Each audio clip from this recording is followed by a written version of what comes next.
Hello everyone. To- Today I am going to explain you subject history class 8 chapter 9 establishment of company rule in India and subtopic third Anglo-Mysore war. It was happened during 1790 to 1792, 2 years.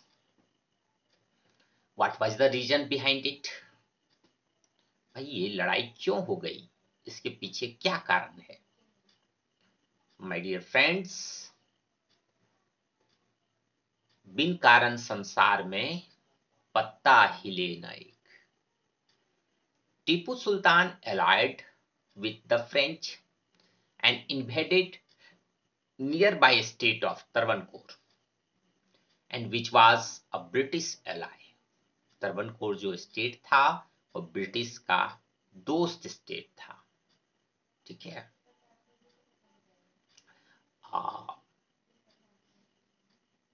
Map I want to just made for you. Look at my map. Here is Mysore, Bengal upper side, northern Sarkar, then Carnatic regions में Madras, okay, and Mysore के ठीक नीचे coaching, okay, और coaching के ठीक नीचे तरवनकोर, okay. So Travancore is neighboring state of Mysore, and at that time Travancore king was named Dharamraja.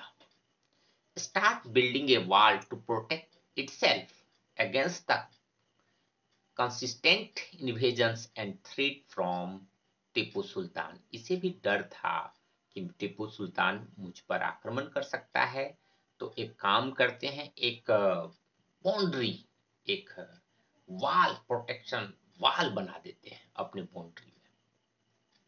This protective वाल और फोर्टिफिकेशन इज कॉल्ड तरवनकोर लाइंस. इसको तरवनकोर लाइंस कहा जाता है. इसके रिमेन्स अभी भी हैं मौजूद. okay?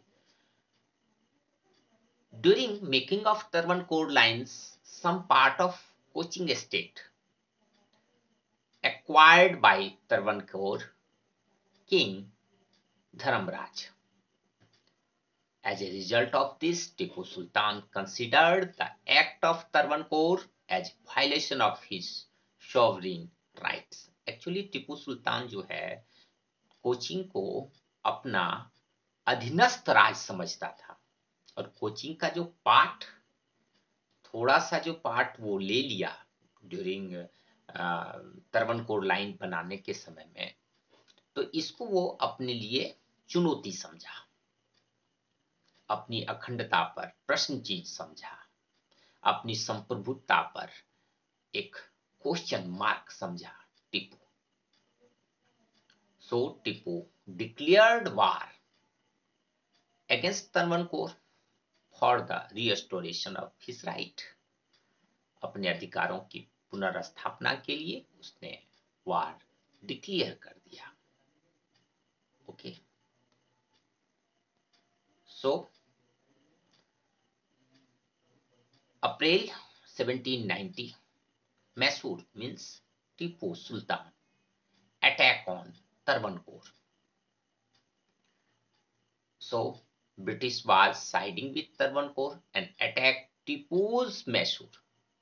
अब क्या हुआ, तरवनकोर पर जैसे ही अप्रैल 1790 में टीपू ने अटैक किया, तरवनकोर के राजा को इजिली डिफीट कर दिया. ठीक उसी वक्त इसका साइड लेकर के तरवनकोर के रूलर का ब्रिटिशर्स मैसूर पर अटैक करते हैं. Tipu defeated English under general Medows in 1790, लेकिन वहां भी ब्रिटिश हार जाते हैं टीपू से. Tipu is a great warrior, my dear friend. ये 40 केजी का तलवार चलाता था। सोचिए 40 केजी वेट का ये तलवार चलाता था। आप इससे सोच सकते हैं ये कितना ताकतवर होगा। Year 1791 Lord Cornwallis took the leadership. ये वही कॉर्नवालिस हैं जो अमेरिकन रेवोल्यूशन के समय में जो रिबेलियन नेता थे जॉर्ज वाशिंगटन, उसके पैरों का जूता चूमे थे। ये अपनी प्राण बचाने के लिए गिड़गिड़ाए थे जॉर्ज वाशिंगटन के पास। ठीक है। और वही जो कॉर्नवालिस भारत आता है वहां असफल है अमेरिका में, लेकिन जब यह भारत आता है तो ये बहुत सफल लॉर्ड बनता है। आप देखिए Lord Cornwallis took the leadership and shake hand with Marathas and Hyderabad Nizam for took the support of Marathas or Nizam. So combined force, British and Travancore tried to attack on Bangalore, and Tipu Sultan protected Bangalore और इसको सुरक्षा तो वो देने में सफल रहा टीपू सुल्तान। और बट टीपू सुल्तान ने कोयम्बटूर पर आक्रमण किया, घेरा डाला और कोयम्बटूर को जीत लिया। देख लीजिए बहादुरों की जो है ना होनहार बीरमान के होत चिकने पात। ये योग्य पिता का योग्य पुत्र था। इसने जो है यहाँ तो बेंगलोर को बचा ही लिया इन दोनों के फोर्सों से, और लेकिन कोयम्बटूर को उसने जीत लिया। लीजिए एक समस्या खड़ी हो गई लॉर्ड कॉर्नवालिस के लिए। अब लॉर्ड कॉर्नवालिस अपने एलाइड दोस्तों को बुलाता है। Combined force of Nizam, Maratha, Travancore and plus British आक्रमण करते हैं श्रीरंगपट्टनम में जो कैपिटल ऑफ मैसूर स्टेट है, और कैप्चर कर लेता है। चार सेनाएं जब आक्रमण करेगी एक तो डिफीट होना लाजमी है। So treaty of Srirangapatnam signed, forced to sign, Britishers forced to sign Treaty of Srirangpatnam, Tipu's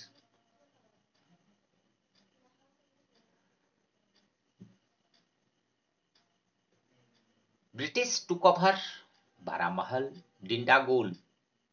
याद कीजिए आप लोग डिंडागुल के बारे में मैंने बताया है। ठीक है।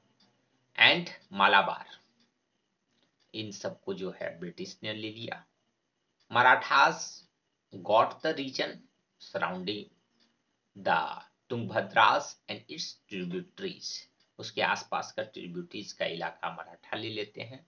निजाम acquired the area from Krishna to beyond the Penner नदी के इलाके के आसपास की जमीनों को इसने ले लेता है। And war damage of 3 crores rupees was also taken from Tipu. Britishers ने उनसे 3 करोड़ रुपया का चार्जेस किया। एडवांस टीपू ने 1.5 करोड़ रुपया दिया। तो उसने कहा कि भाई तुम्हारे लखते जिगर दोनों बच्चे मेरे कब्जे में रहेंगे, जब तक तुम पैसा नहीं दोगे ये बच्चे वार होस्टेज के रूप में रहेंगे। नेक्स्ट ईयर टीपू पैसा दे देता है और अपने बच्चे को छुड़ा के ले आता है। वो फुल्ली ट्रीटी ऑफ श्रीरंगपट्टनम को सारी शर्तों को फुलफिल करता है। अब कुछ समय के लिए युद्ध शांत हो जाती है, लेकिन इसमें half of state of Mysore जो है वो बंदरबाट वो तीनों कर लेते हैं। Next slide, fourth Anglo Mysore war. तो third Mysore Anglo Mysore war में हमने क्या देखा कि मैसूर आधा पार्ट लगभग उसके 3 जो प्रतिद्वंदी थे वो लोग आपस में बांट लेते हैं। What was the reason of 4 Anglo-Mysore War? 1799. Reason, Tipu Sultan alliance with the French and was seen as a threat to the East India Company. Actually इसका भी रीजन है ग्लोबल। नेपोलियन जो है वो डायरेक्टरी का रूल चल रहा है फ्रांस में, और नेपोलियन जो है राइज हो चुका है वहां। तो नेपोलियन नेबरिंग कंट्रीज पर, अपने यूरोपियन नेबरिंग कंट्रीज को जीतने लगा है अटैक कर करके। तो अब इनको जो है डर है कि भारत पर भी नेपोलियन की दृष्टि न पड़ जाए, इसलिए यहाँ जो फ्रेंच हैं उनको यहाँ से मार भगाते हैं, ताकि उनका आने का कोई वे न मिले, फ्लो न मिले, कोई रास्ता न मिले। टीपू रिजेक्टेड गवर्नर जनरल, और उस वक्त के गवर्नर जनरल लॉर्ड वेलेजली एक सब्सिडी अलायंस, एक पॉलिसी लेकर आते हैं जिसमें किसी भी इंडियन रूलर्स को साइन करना होता है, उसके मिलिट्री एक्सपेंस को खर्च करना पड़ता है, उठाना पड़ता है, बदले में ब्रिटिश उनको प्रोटेक्ट करेंगे। एक तरह से वो गुलाम बनाते थे। Tipu was brave man. So Tipu rejected Governor General Lord Velijal's proposal of subsidy alliance. उसने रिजेक्ट कर दिया। As a result, Mysore was attacked from four sides. अब चारों तरफ से मैसूर पर अटैक होता है। In north side, upper side Marathas और Nizam, west, south and east, चारों तरफ से कौन अटैक करता है? तो भाई ब्रिटिशर्स। ठीक है। And this war was going only 17 days. 17 दिन चलती है ये वार। Tipu was killed during the defense of the city Srirangapattam. Srirangapattam की किला को बचाने में टीपू जो है मारे जाते हैं। इतिहासकार कहते हैं कि उसके मरने के बाद भी 200 अंग्रेज सैनिक आसपास खड़े थे। किसी की हिम्मत नहीं थी कि टीपू के आसपास जा सके, इतना भय था टीपू का, क्योंकि उसकी मरते समय उसकी आंखें खुली हुई थी, इस टाइप का, तो कोई उसके पास जाना नहीं चाहता था। अब समझो कितना बहादुर था, ये लड़ना पसंद किया, गुलाम बनना नहीं, क्योंकि बहादुर लोगों की बहादुरी सोच भी अलग होती है। So what was the result of fourth Anglo-Mysore War? The British annexed a large portion of Tipu's kingdom.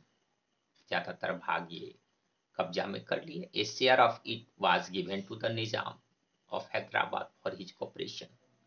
अपने कॉपरेशन के लिए उन्होंने हैदराबाद के निजाम को कुछ शेयर दे दिया। And the rest of the kingdom was placed under the hire of the old ruling family of Wadair.